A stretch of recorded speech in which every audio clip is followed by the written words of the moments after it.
ঢাকায় মিরপুরে অবস্থিত বাংলাদেশের জাতীয় চিড়িয়াখানা ফিশ অ্যাকোয়ারিয়াম এক রহস্যময় জলের জগৎ। এখানে দেশি বিদেশি নানা প্রজাতির রং ও বিরল মাছ দেখতে পাবেন। জলমলে আলো আর পানির স্বচ্ছ পর্দার ভিতর দিয়ে মাছগুলো যেন তাদের নিজস্ব ছন্দে নাচছে। ছোট বড় শান্ত অগ্রাসী সব ধরনের জলজ প্রাণী এখানে একসাথে বাস করছে।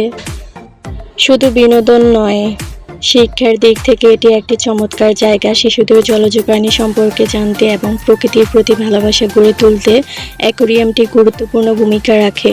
আপনি যদি প্রকৃতিকে ভালোবাসেন কিংবা জলের নিচে জগৎ আপনাকে মুগ্ধ করে, তবে অবশ্যই আসুন বাংলাদেশের জাতীয় চিড়িয়াখানার এই অ্যাকোয়ারিয়াম দেখতে। এই ছিল এক নজরে আমাদের ফিশ অ্যাকোয়ারিয়ামের নবীন জগৎ। আমার চ্যানেল সাবস্ক্রাইব করতে ভুলবেন না। আরও এমন ভিডিওর জন্য আমার চ্যানেলের সাথে থাকুন। হ্যালো এভরিওয়ান, আসসালামু আলাইকুম। Welcome back to my channel. Welcome করছি আমার নতুন একটা ভিডিওতে। আজকে চলে আসলাম বাংলাদেশ জাতীয় চিড়িয়াখানা পার্ট 3 নিয়ে। আজকের ভিডিওতে থাকছে বাংলাদেশ জাতীয় চিড়িয়াখানার প্রাণী জাদুঘরের ফিশ অ্যাকোয়ারিয়ামের আর কি। তো সবগুলো ভিডিওতে একটা ভিডিওতে দেওয়া সম্ভব না, তার জন্য আমি আপনাদের জন্য আলাদা আলাদাভাবে ভিডিও নিয়ে চলে আসছি। তো আজকে আমার ভিডিওতে থাকছে বাংলাদেশ জাতীয় চিড়িয়াখানার ফিশ অ্যাকোয়ারিয়াম, যেখানে আসলে একদম মন প্রাণ সব কিছু জুড়িয়ে যায়। মানে এত সুন্দর মাছ, সবগুলো মাছের নাম লিখে দেওয়া আছে। তো আমি আমার ভাই আমার মেয়েদেরকে নিয়ে চলে আসলাম। তো একের পর এক অ্যাকোয়ারিয়াম আমি ভিডিও করতেছি। শুরুতে যে দুটো অ্যাকোয়ারিয়াম দেখলাম ওটাতে মাছ একদমই কম। তো এরপরে আমি এক এক করে প্রত্যেকটা অ্যাকোয়ারিয়ামের পিকচার নিতেছি, ছবি তুলতেছি, ভিডিও করতেছি আপনাদের সাথে শেয়ার করার জন্য।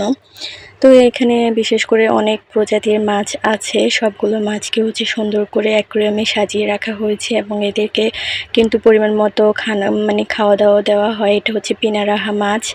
প্রত্যেকটা মাছের নাম লিখে দেওয়া আছে সুন্দর করে। তো আমার ভিডিওর কোনো অংশ যদি তোমাদের কাছে ভালো লেগে থাকে, প্লিজ আমার চ্যানেলটা সাবস্ক্রাইব করে দিয়ে পাশে থাকবে। তো আমি একে একে সবগুলো মাছ দেখতেছিলাম আর নামটাও একটু ভিডিও করে নিচ্ছি, কোন মাছের কি নাম সব কিছু একটু একটু করে ভিডিও করে নিচ্ছি। আর পানিতে তেমন স্বচ্ছ না, তার জন্য মাছগুলো এত ক্লিয়ার বোঝা যাচ্ছে না। তারপর যেটুকু পারতেছি করতেছি, অনেকটা ভালোই লেগেছে। তো ভিডিও এ পর্যন্ত যারা চলে এসেছো তাদেরকে অসংখ্য ধন্যবাদ। আর এটা সাদা, একদম পাঙ্গাস মাছের মতো, কিন্তু এই কালারটা একদম সাদা, পুরোই একটা ভুতুড়ে মাছের মতো, অনেক সুন্দর, দুধে আলতা গায়ের রং যাদেরকে বলে, এরকম আর কি।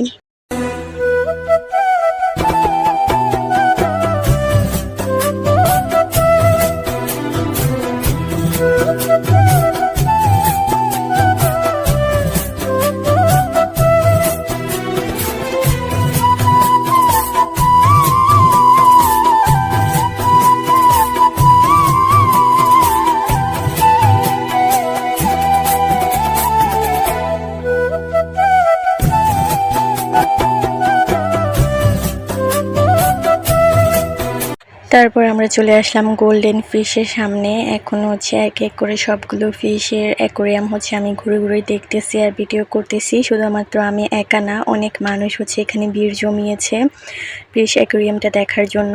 তো বাংলাদেশ জাতীয় চিড়িয়াখানা প্রাণী জাদুঘরে আসতে মাত্র 10 টাকা টিকিট লাগে জনপ্রতি, আর ছোটদের ক্ষেত্রে লাগে না।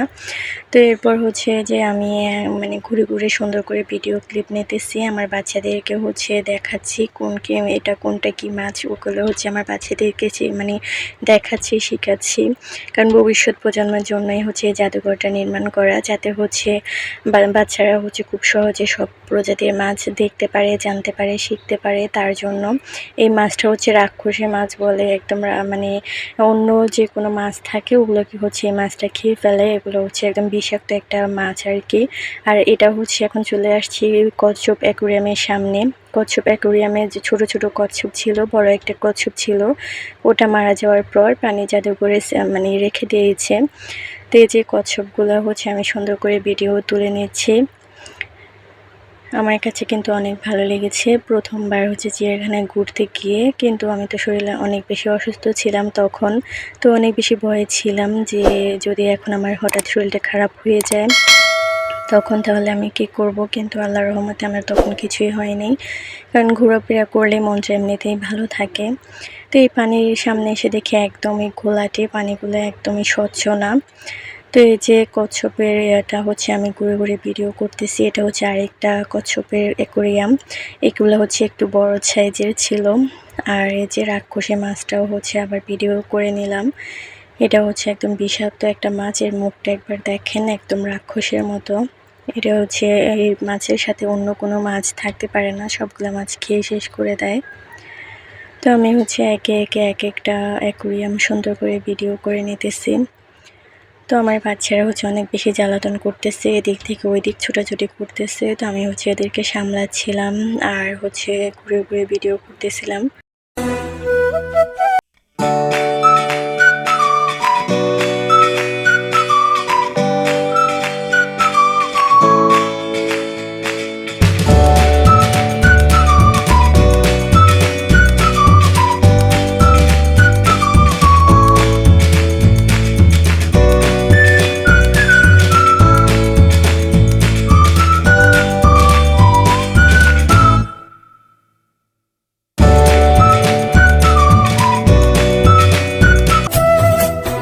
তারপর আমরা চলে আসলাম কুমির ফিশের সামনে। এই মাছটাকে হচ্ছে কুমির ফিশ বলে, একদম কুমিরের মতো। এর মুখটা অনেক বেশি লম্বা। তো অনেক মানুষ হচ্ছে ভিডিও করতেছিল, দেখতেছিল, জানতেছিল। তার মাঝে আমরাও হচ্ছে দেখতেছিলাম। পানিগুলো যদি আর একটু স্বচ্ছ হতো তাহলে আরও ক্লিয়ারভাবে দেখা যেত, অনেক সুন্দর লাগতো। তো আমার মানে ঘুরে ফিরে ভিডিও করলাম আর আমার বাচ্চাদেরকে দেখাচ্ছিলাম। এটা হচ্ছে পিনারাহা মাছ, একদম মানে কালো সাইজের একটা মাছ। পিনারাহা মাছ শুনলাম আমি হচ্ছে বিষাক্ত একটা মাছ আর কি। এগুলোকে অ্যাকুরিয়ামে হচ্ছে মানায়, এই মাছগুলো হচ্ছে খাওয়া যায় না।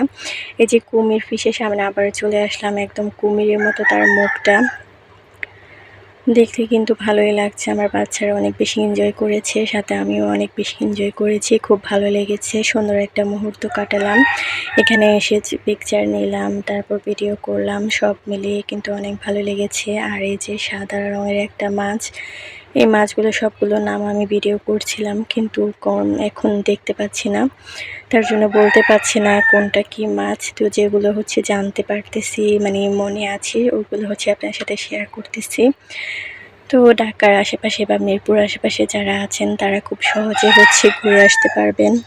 আসলে চিড়িয়াখানা এমন একটা জায়গা যেখানে হচ্ছে আসলে মনটা অনেক ভালো হয়ে যায়, কারণ অনেক পশু পাখি আছে যেগুলো হচ্ছে আমরা চিনতে পারি না, জানতে পারি না। এগুলো এখানে এসে হচ্ছে জানতে পারি, দেখতে পারি। তারপর হচ্ছে দেখা শেষ হয়ে গিয়েছে, তো আমরা হচ্ছে বের হয়ে গিয়েছি। তো জাদুঘরের সামনে হচ্ছে ফুল গাছের মতো একটা মানে দেওয়া আছে, মানে এখানে অনেক ধরনের ফুল গাছ আছে। তো ওটা একটু ভিডিও করলাম।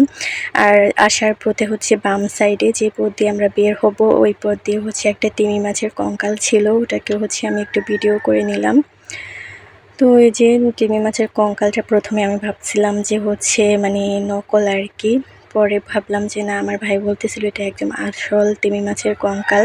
তো কঙ্কালটা দেখে হচ্ছে আমরা বের হয়ে আসলাম। তো আজকে আমার ভিডিওটা এই পর্যন্তই। আপনাদের কাছে কেমন লেগেছে কমেন্টে জানাতে ভুলবেন না। তো সবাই ভালো থাকবেন, সুস্থ থাকবেন। আল্লাহ হাফেজ।